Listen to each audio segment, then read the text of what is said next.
Narito po naman ang sulyap sa iba pang mga balita. Kinilala ang mga personalidad at programang kapuso sa ika-13 Gandingan Awards sa University of the Philippines, Los Baños. Hinirang na Best News Anchor si Jessica Soho para sa State of the Nation with Jessica Soho. Maraming salamat pong muli sa pagkilala niyo sa akin bilang Best News Anchor. Mabuhay po kayo. Akmang-akma po ang tema ng Gandingan Awards ngayong taon na malaya, mulat at matapang dahil sa panahong naglipa na po ang fake news at misinformation. Kailangan natin ipaglaban ang katotohanan. Si Atom Aralio ang itinanghal na Gandingan ng Kabataan.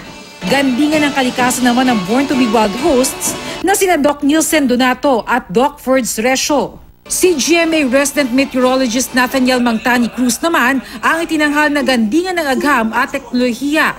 Wagi rin ang mga programang AHA, Animation Originals, Reporter's Notebook at I Wonder.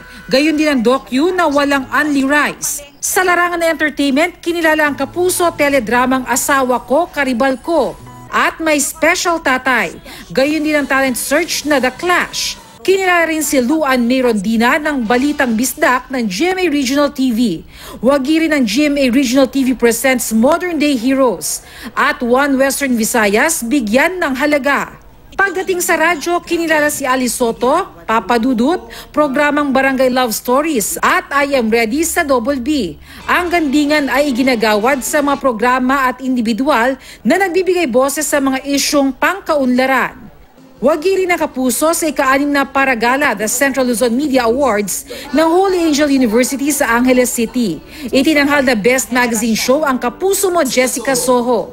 Best News Program ang 24 oras, habang si Vicky Morales ang Best Female News Anchor. Kinikilala po nito, hindi lang po yung na-achieve natin sa larangan ng News and Public Affairs, kundi higit pa riyan, yung kakayahan po natin na maging inspirasyon sa mga kabataan tulad niyo po. Best Morning Show ang unang hirit. Si Ivan Mayrina naman ang kinilalang Best Morning Show host, habang Best Documentary Show ang Real Time. Best Male Field Reporter naman si Rafi Tima.